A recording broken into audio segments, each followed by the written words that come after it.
নমস্কার সুপ্রিয় দর্শক, আমি আশিস মৌলিক। আজ আমি আপনাদেরকে এমন একটি প্রসেস দেখাবো, এমন একটি প্রসেস বলবো, প্রার্থনার প্রসেস কিভাবে প্রার্থনা করলে আপনি আপনার জীবনে সুখ, শান্তি, ঐশ্বর্য ভরিয়ে তুলতে পারবেন সেই প্রসেস দেখাবো। হ্যাঁ, আপনার মনে হতে পারে যে আমি গাল গল্প ঝাড়ছি। আপনি হয়তো এখন আমার এই ভিডিওটা স্ক্রল করে বেরিয়ে যাবেন। যান, চলে যান। আপনার জীবনে আপনি কি চাইবেন সেটা আপনার ব্যক্তিগত ব্যাপার। আপনি যেটা চাইছেন আপনি সেটাই পান না। কিন্তু যদি আপনার মনে হয় যে না, আমার জীবনে আমি যেটা চাইছি সেটাকে আমাকে অর্জন করতেই হবে, তাহলে ভিডিওটি সম্পূর্ণ দেখুন। কারণ আমি আপনাকে এমন প্রসেস দেখাবো, প্রার্থনার এমন প্রসেস বলবো, যা দ্বারা আপনি যে লক্ষ্য স্থির করেছেন, যে গোল, সেই গোল অ্যাচিভ করতে পারবেন। হ্যাঁ, সুপ্রিয় দর্শক, আসলে ছোটবেলা থেকে আমাদের সাবকনশাস মাইন্ডকে বোঝানো হয়েছে, আমাদের প্রতিবেশী, বাবা মা, ভাই বোন, গুরুদেব, গুরুজনরা, এমনকি বিশ্বের অ্যাস্ট্রোলজাররাও যাদেরকে আমরা হাত দেখাই, তারা আমাদেরকে এমনভাবে বুঝিয়েছেন যে কেউ একজন আছেন যিনি আমাকে সৃষ্টি করেছেন, করে আমার ভাগ্যকে লিখে দিয়েছেন, আমার ভাগ্যে লিখে দিয়েছেন দুঃখ কষ্ট যন্ত্রণা। তাই আমি সেই দুঃখ কষ্ট যন্ত্র থেকে আর কখনো মুক্তি পাবো না। আজ আপনাদেরকে সেই বিষয়ই বলি। আসলে সুপ্রিয় দর্শক, ভগবান হলো দর্পণের মতো, আয়না, আর আপনি হলেন ক্রিয়েটর। আপনি যেটা ক্রিয়েট করতে চাইছেন, যেটা সৃষ্টি করতে চাইছেন, যেটা আপনি পেতে চাইছেন, এই থটটা যতক্ষণ না আপনি পাঠাতে পারবেন, ততক্ষণ আপনার জীবনে সুখ আসবে না, শান্তি আসবে না। আপনি যে গোলটা অ্যাচিভ করতে চাইছেন, সেই গোল অ্যাচিভ করতে পারবেন না। সেই জন্য কিভাবে প্রার্থনা করতে হবে, আজ আপনাদের সেই পথ বলছি। আমরা সবাই কিন্তু রাত্রেবেলা ঘুমাতে যাই। আমরা বেডে যখন যাই ঘুমানোর সময়, আমরা কিন্তু বিভিন্ন রকম নেগেটিভ থট নিয়েই ঘুমাই। বহুক্ষণ জেগে থাকি, চিন্তা করি, হতাশার মধ্য দিয়ে আস্তে আস্তে সারাটা রাত কেটে যায়। কেউ 4টে, কেউ 5টা পর্যন্ত হয়তো জেগে থাকি, দুঃখ কষ্ট যন্ত্রণায়। সেই জন্য যখন আপনি ঘুমাতে যাবেন, তার 10, 15, 20 মিনিট, আধা ঘন্টা বা মিনিমাম, সব থেকে ভালো হয় যদি আপনি 48 মিনিটের মানে একটা মেডিটেশন করতে পারেন। সব থেকে ভালো হয় 48 মিনিট, মানে পুরো এক মুহূর্ত যদি একটা মানুষ মেডিটেশন করতে পারে, তাহলে তার মস্তিষ্ক আস্তে আস্তে স্থির হয়ে যাবে এবং সে যেটা চাইছে সেটা পেতে পারে, তার গোল সে অ্যাচিভ করতে পারে। সুপ্রিয় দর্শক, যখন আপনি মেডিটেশন করবেন, প্রথমে একদম স্থিরভাবে বসবেন। বসে প্রথমে নিজের নিঃশ্বাস প্রশ্বাসের উপর খেয়াল রাখবেন। সম্পূর্ণ নিঃশ্বাস প্রশ্বাসের উপরে খেয়াল রেখে স্থির হবেন, আর দৃষ্টিটা এই জায়গাতে রাখবেন।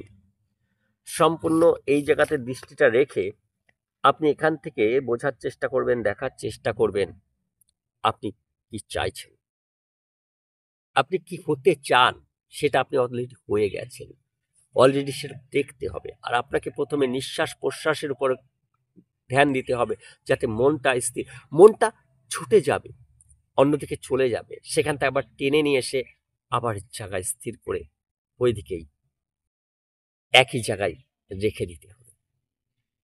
এইভাবে 48 মিনিট আপনাকে পুরো কনসেন্ট্রেট করে মেডিটেশনের মাধ্যমে নিজে যেটা চাইছেন সেটা পাওয়ার চেষ্টা করবেন, মানে পেয়ে গেছেন অলরেডি। এই দৃষ্টিটা ফুটিয়ে তুলবেন।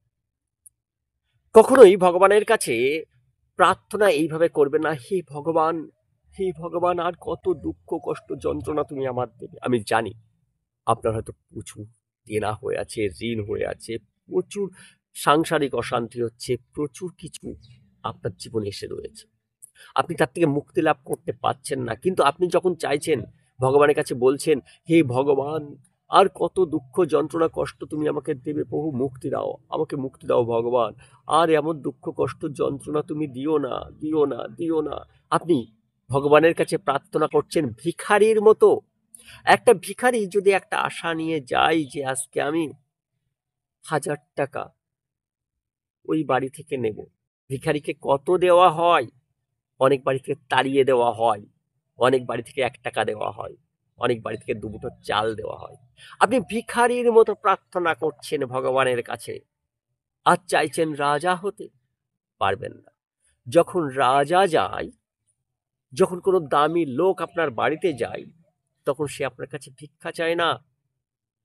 সে কিন্তু গেলেই তাকে সুন্দর চেয়ারটা মুছে টুছে তাকে বসতে দেন, তার জন্য ভালো ভোজনের আহ্বান মানে ব্যবস্থা করেন। কেন? কারণ সে রাজা। আর আপনার বাড়িতে যখন ভিখারি যায়, তখন ভিখারি দুচ্ছাই দুচ্ছাই করে দেন, কারণ সে ভিখারি। আপনি ঠিক ভগবানের কাছে যখন প্রার্থনা করছেন তখন ভিখারির মতো। তাই আপনার জীবনে সেই ভিখারির জীবনটাই চলে আসছে। যখন আপনি ভগবানকে রাজার মতো দেখাবেন, এই ভগবান হলো আয়না স্বরূপ, আয়না স্বরূপ। আয়নাতে আপনি যে রূপ দেখাবেন, ভালো করে বুঝুন, আয়নাতে আপনি যে রূপটা দেখাবেন, আয়না আপনাকে সেই রূপটাই দেখাবে। আয়নার সামনে দাঁড়িয়ে আপনি যেভাবে সেজে থাকবেন, আয়না ঠিক সেটাই আপনাকে দেখাবে। তাই ভগবানের কাছে যখন আপনি প্রার্থনা করবেন, আপনি সম্পূর্ণ আপনার মেডিটেশন শেষ, এবার আপনি শুয়ে পড়েছেন বিছানাতে, শুয়ে পড়ে আপনি চোখ বুজে আপনি তখন দেখুন যে আস্তে আস্তে আপনার পাটাগুলো সব আস্তে আস্তে পা থেকে হাঁটু পর্যন্ত আস্তে আস্তে স্থির হয়ে ঘুমিয়ে গেছে। আপনার তারপর আস্তে ধীরে ধীরে নিজের কোমর পেট পর্যন্ত উঠে আসুন, যে এগুলো সব আস্তে আস্তে শীতল হয়ে ঘুমিয়ে রয়েছে। আস্তে আস্তে নিজের বুক পর্যন্ত আসুন, দেখুন আপনার সবকিছু ঘুমিয়ে রয়েছে, যেন দারুণ একটা পরিবেশে আপনি রয়েছেন।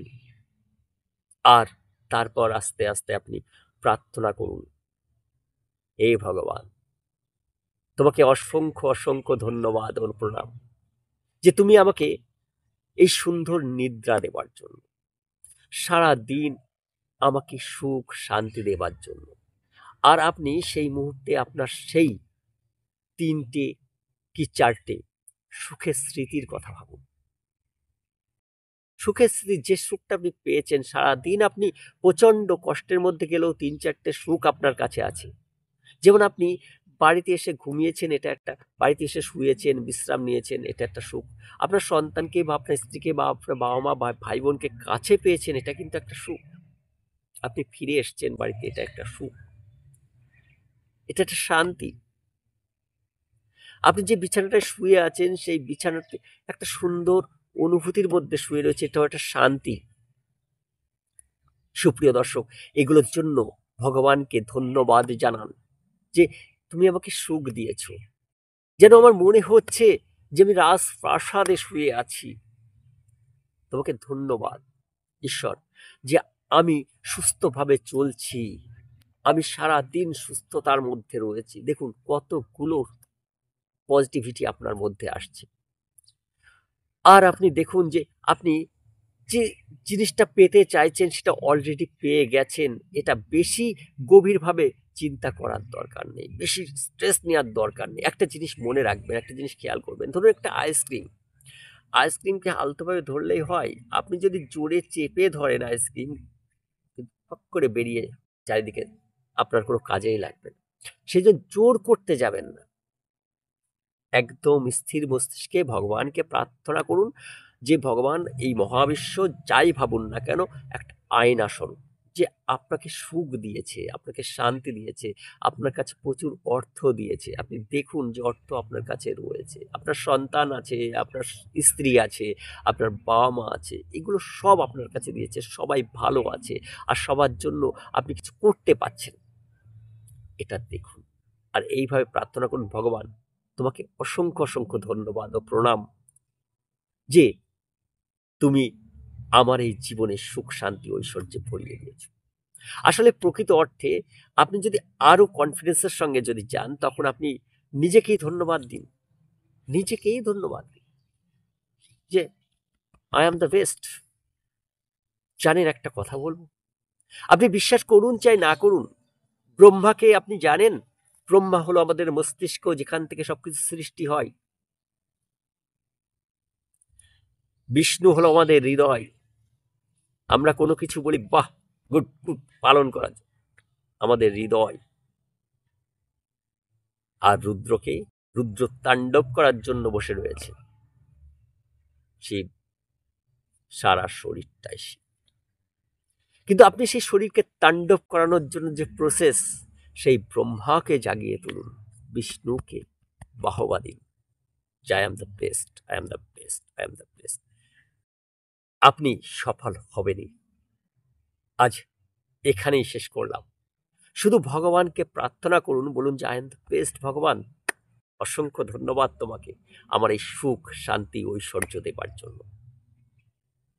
তোমাকে প্রণাম ও নমস্কার। সকলেই ভালো থাকুন, সুস্থ থাকুন এবং সকলকে ভালো রাখুন।